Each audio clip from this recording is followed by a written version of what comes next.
Aujourd'hui, j'ai le plaisir de recevoir un duo qui transforme les murs en récits visuels. Il s'agit d'Atelier Louvre. Derrière ce nom, il y a Cathy et Clarisse, deux artistes bruxelloises qui, en parallèle de leurs carrières respectives, l'une dans le graphisme et l'autre dans l'art-thérapie, ont décidé de se réinventer ensemble dans la création de fresques murales. Depuis 2017, elles travaillent à quatre mains entre lignes graphiques et formes organiques. Leur travail s'installe dans l'espace public, mais aussi dans les lieux plus intimes, toujours avec cette volonté de créer du lien, de la poésie et une identité à deux voix. Dans cet épisode, on parle de tout ce que cela implique de construire un projet à deux. Générique.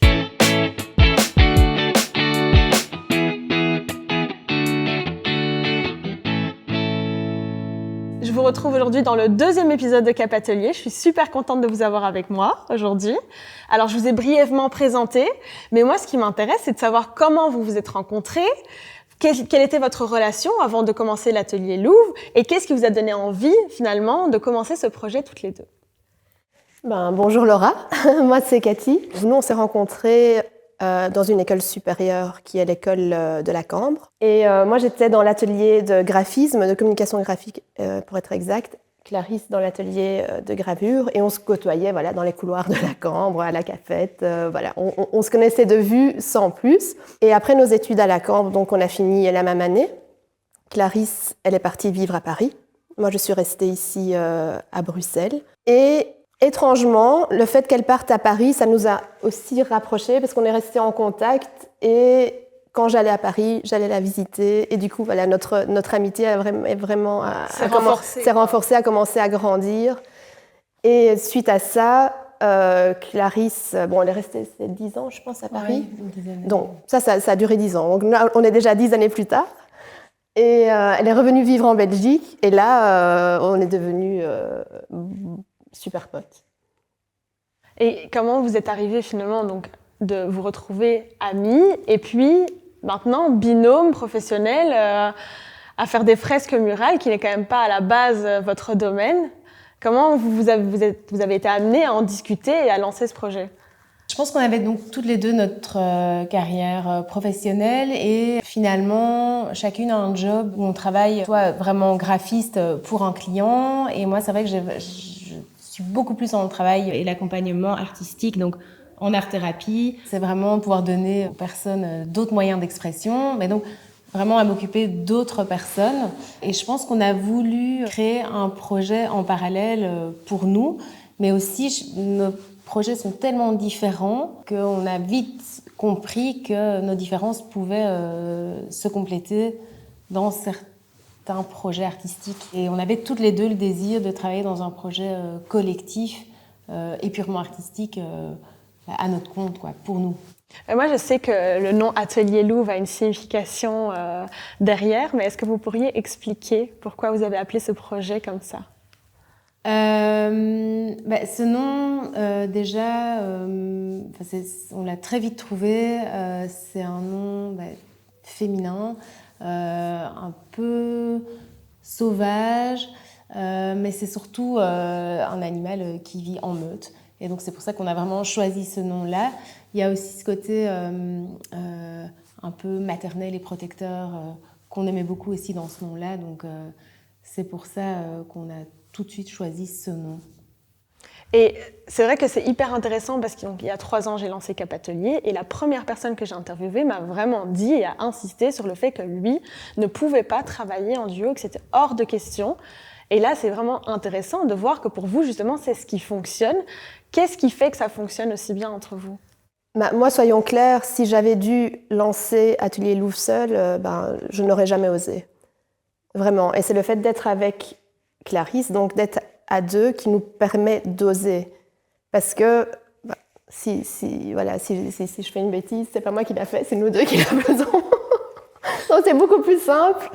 Et ça nous motive. Il y a des jours où je suis pas motivée, il y a des jours où on propose un projet et je comprends pas trop ce qu'on me propose. Mais par contre, là, elle voit le côté positif, donc elle va m'entraîner dans son positivisme.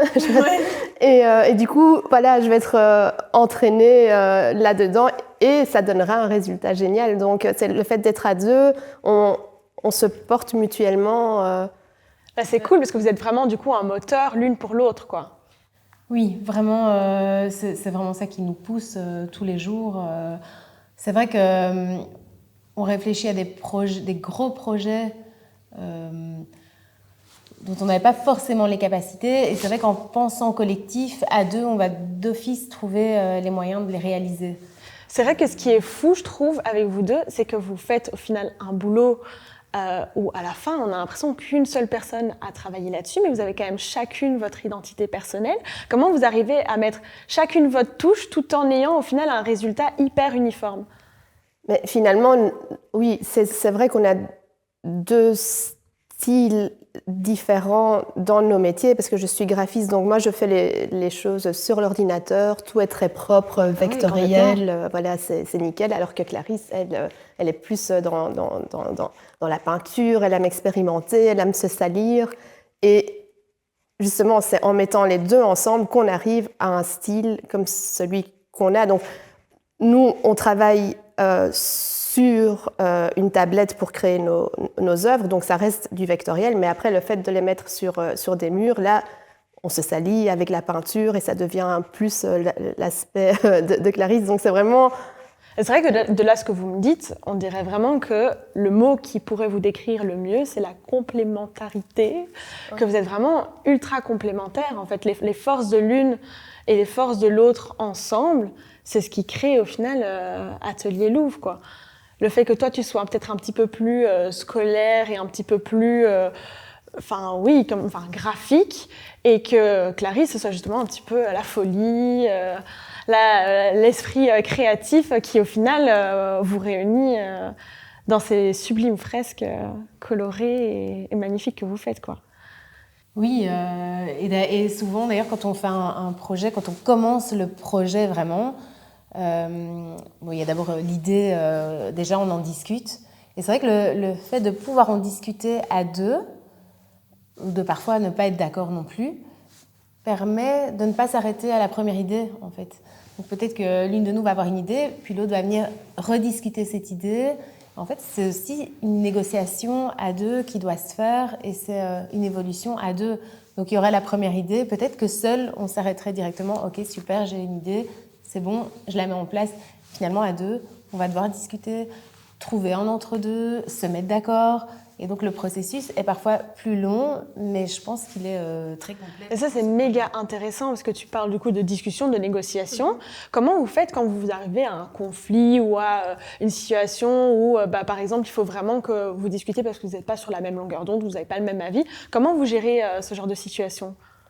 Sincèrement, ça n'arrive vraiment pas souvent. J'ai du mal à me souvenir d'un conflit qu'on ait eu par rapport à ça, parce que le style Atelier Louvre, finalement, c'est un peu comme notre bébé. C'est un style qui s'est créé au fil des années et on le connaît à 100% l'une et l'autre. Donc, si Cla, elle vient avec, je sais pas, une idée farfelue, mais en fait, déjà, je sais qu'elle va pas venir avec une idée farfelue parce que c'est notre style.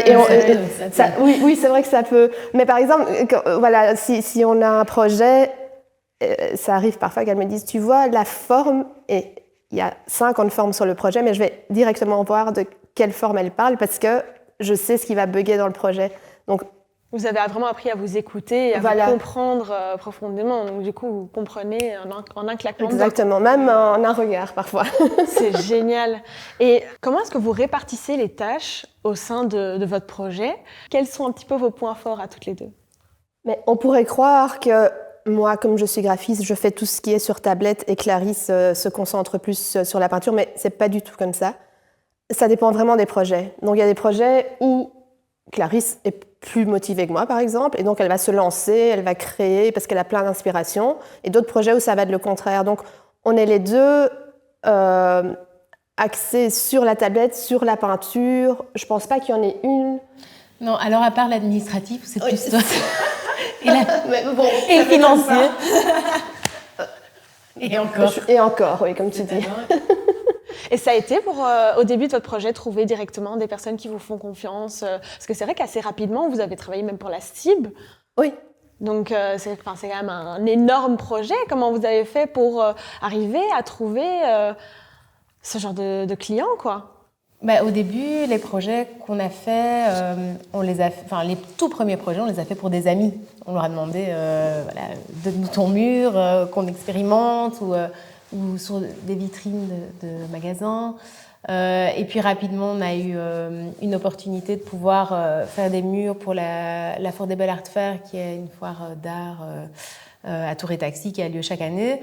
Et c'est vrai que ça nous a vraiment lancé. Au début, on a aussi pas mal participé à des appels d'offres, donc des appels d'offres publics, donc des concours, des projets participatifs auxquels on a vraiment rendu des dossiers. Et puis, une fois qu'on en a un, c'est aussi plus facile d'avoir accès à d'autres projets sans forcément devoir participer à des concours. Et c'est vrai que les gens, après, viennent vers nous et nous proposent des projets de qualité. C'est génial. La STIP, par exemple, c'était un appel d'offres et on l'a gagné. C'est les riverains qui ont voté pour notre œuvre. Donc, il y avait différents artistes avec différentes œuvres. Et les gens qui habitaient dans le quartier, évidemment, c'est super important pour eux parce qu'ils vont vivre avec cette œuvre tous les jours. Et donc, ils ont voté pour notre œuvre. C'est comme ça qu'on a eu... C'est ultra valorisant. Oui, on était super contentes. En plus, c'était un travail... on devait travailler de 1h du matin à 5h du matin tous les jours, pendant 10 jours. Parce qu'on ne pouvait pas être là quand il y avait le tram qui passait à cause de problèmes électriques. Donc, c'était un travail de nuit.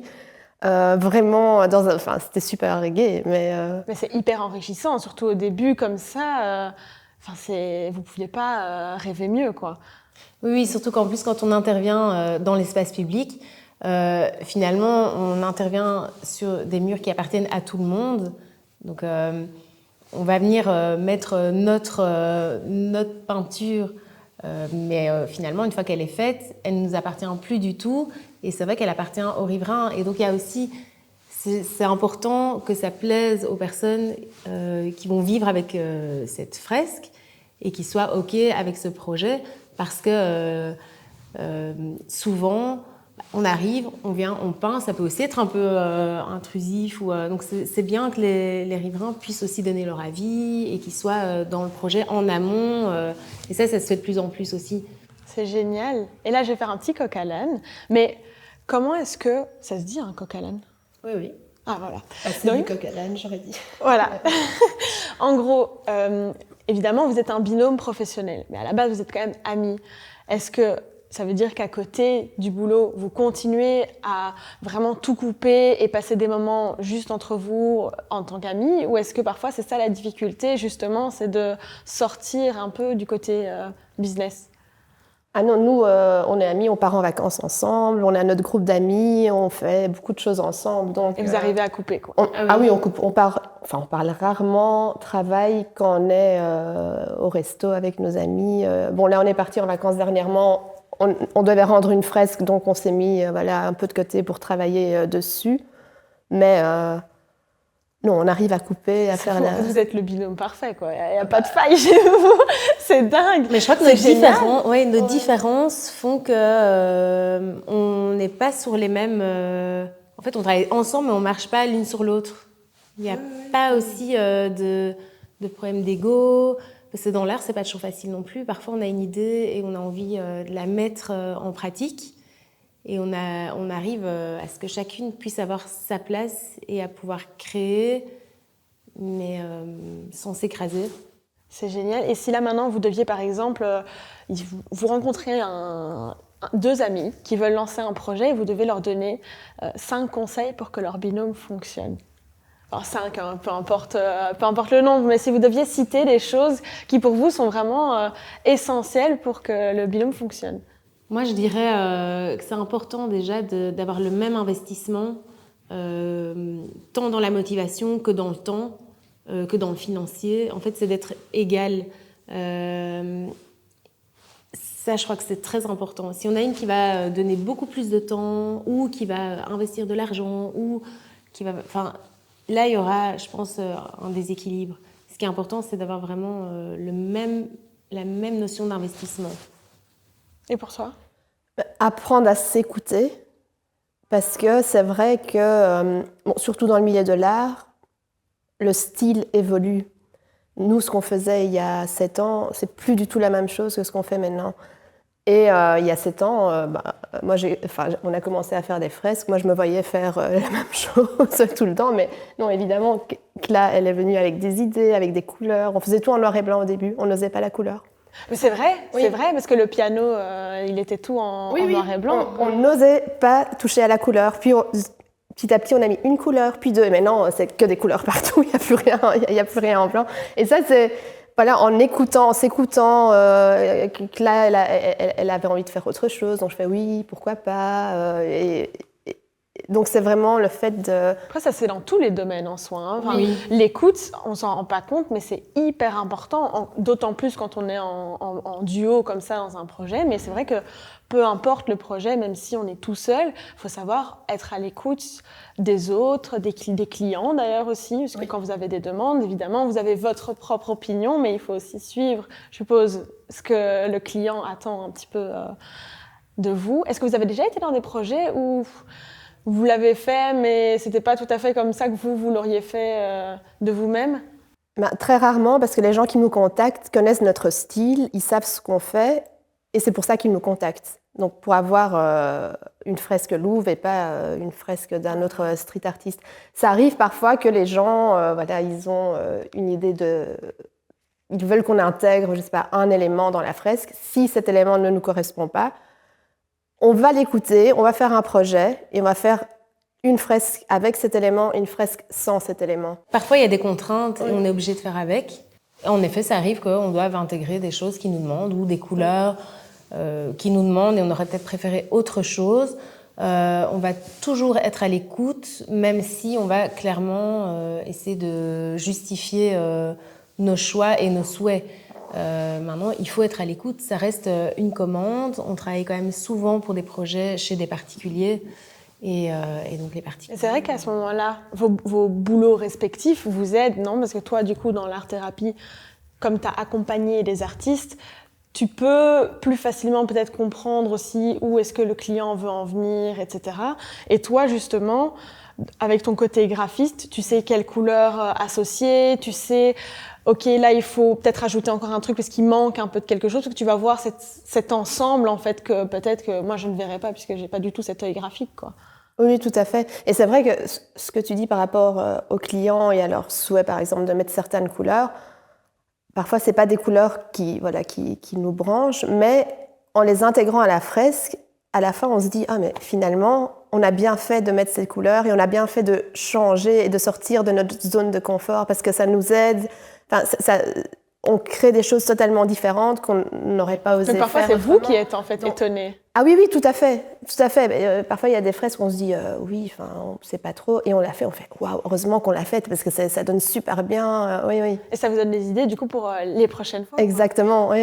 Ah, c'est cool. Oui. En fait, finalement, les contraintes parfois d'un projet vont nous amener à aller plus loin dans la création et justement à sortir de ce qu'on aurait fait habituellement. Et vous êtes contente d'avoir entrepris ce projet? Oui. Parce que ça a dû vous fatiguer, vous avez toutes les deux une vie de famille quand même à côté, donc avoir vos boulots respectifs, plus en parallèle avoir l'atelier Louvre, c'est quand même un sacré boulot, quoi. Le fait d'avoir notre job respectif de base nous permet aussi d'accepter vraiment uniquement les projets qu'on souhaite faire. Et de ne pas être non plus dans une attente financière trop exigeante par rapport à Atelier Louvre. Donc c'est évidemment toujours un plus, mais on ne va jamais le faire parce qu'on doit absolument travailler. Oui. Donc tous les projets qu'on fait, en général, on a envie de les faire. Et puis le fait de bosser ensemble, c'est chaque fois un plaisir. Et donc ça reste un projet qui nous tient vraiment à cœur. Et sincèrement, moi, quand je fais une fresque, je ne me dis pas « je travaille ». Je me dis je crée et j'adore ce moment passé avec mon ami à créer des choses inspirantes. Je ne me dis pas c'est pas comme quand tu vas travailler le matin, tu traînes les pieds à 9h, tu dois être au boulot, tu ne dois pas arriver en retard. Non, là, pour moi, c'est justement une partie de ma vie où je respire, où je... Au final, est-ce que c'est pas là qu'on se rend compte qu'en fait on a réussi, quoi? À partir du moment où tu lances un projet, donc vous avez déjà choisi de A à Z le style, enfin tout, Et de voir que maintenant, vous n'avez même pas l'impression de travailler quand il s'agit d'Atelier Louvre, ça, c'est la réussite, quoi. Ben, si tu le dis.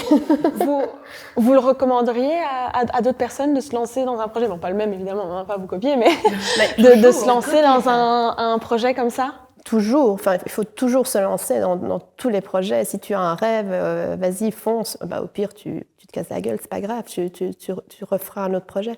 Et si vous deviez donner chacune, vous allez donner un conseil à quelqu'un qui voudrait se lancer dans un projet mais qui n'ose pas parce que voilà, il a maintenant un boulot stable, sa vie de famille et un peu peur de se lancer. Qu'est-ce que toi tu lui dirais? Mais nous, ce qui nous a aidés, c'est justement, là on revient au nom Atelier Louvre, c'est qu'on ne travaille pas en tant que Cathy et Clarisse, on travaille en tant qu'Atelier Louvre. Donc si tu n'oses quelqu'un qui n'ose pas se lancer, si au lieu de travailler en tant que Jean-Paul, il trouve un autre nom, ce n'est pas, si jamais il y a un échec, c'est pas lui qui est en échec, c'est plus le nom qu'il s'est donné. Donc pas avoir peur de l'échec, quoi. Pas avoir peur de l'échec, et moi je dirais pas travailler en son nom. Ça c'est vraiment, je me cache derrière ça, Cathy n'a rien fait. C'est pas moi, c'est Atelier Louvre. Et toi, Claire, qu'est-ce que tu dirais? Mais moi, je dirais que l'un n'empêche pas l'autre, et donc qu'un job ou qu'une vie de famille n'empêche pas de pouvoir créer à côté. Au contraire, moi, je trouve que c'est justement tout ça qui nous a nourris, et que notre job respectif nous apporte en général beaucoup dans notre projet Atelier Louvre. C'est aussi... Cathy, toi qui es beaucoup sur ordinateur, en petit format, moi j'ai fait beaucoup de gravures, c'est aussi du petit format puisqu'il y a toujours, en général, le format est limité avec la taille de la presse. Et puis quand on voit que maintenant on fait des murs finalement de 15 mètres de haut, finalement tout ça permet aussi... C'est ton ordinateur en géant format. Mais moi, il faut savoir que j'ai le vertige déjà. Donc, la première fois qu'on m'a dit « tu vas faire un mur de 15 mètres de haut », j'étais là. Là, je t'explique. Moi, je reste en bas et toi, tu fais tout en haut. Sauf qu'à un moment donné, le bas est fait et je suis obligée de me lancer. Donc, ça m'aide aussi à te dépasser, à oser. Oui, jamais je n'aurais imaginé monter sur une nacelle à... C'est quoi le maximum qu'on est monté? 17 mètres de haut.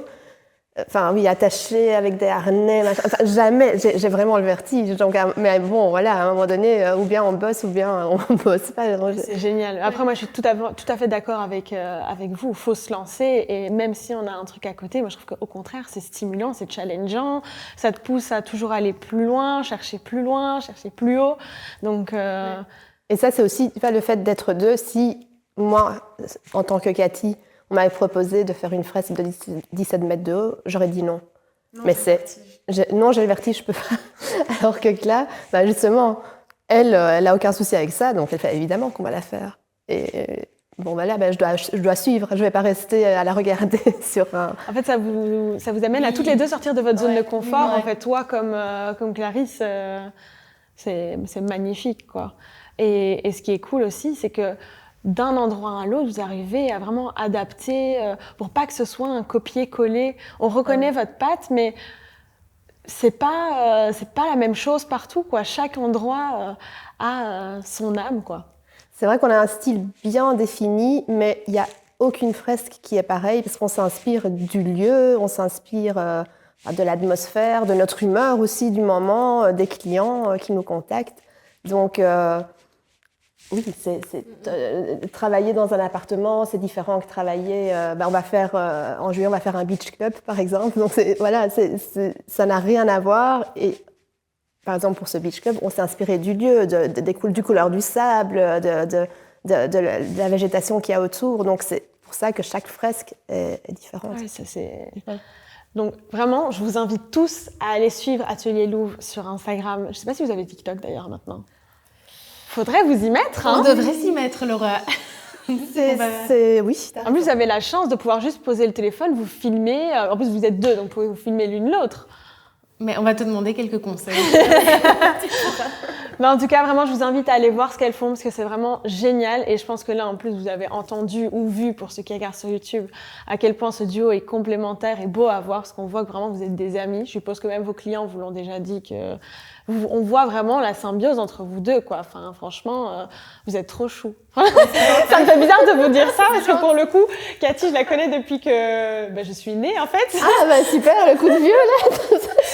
mais c'est vrai que vous êtes trop mignonne, quoi. C'est trop gai de vous voir comme ça, de voir que votre projet, même après toutes ces années, continue vraiment de fleurir, de grandir. Donc c'est vraiment magnifique. Donc je vous félicite toutes les deux. Et merci d'être venues, en tout cas. Ça me fait super plaisir. Et je pense que vous allez inspirer beaucoup de personnes. Merci à toi de nous avoir invités. En tout cas, c'était un plaisir. Ouais, vraiment un grand merci. Ouais. Donc, je vous retrouve de toute façon pour le 3e épisode le mois prochain. Et j'espère que cet épisode vous aura plu. N'hésitez pas à les suivre sur Instagram, à me suivre sur Instagram. Vous pouvez regarder de toute façon l'épisode en vidéo sur YouTube également. Et je vous fais le gros bisous!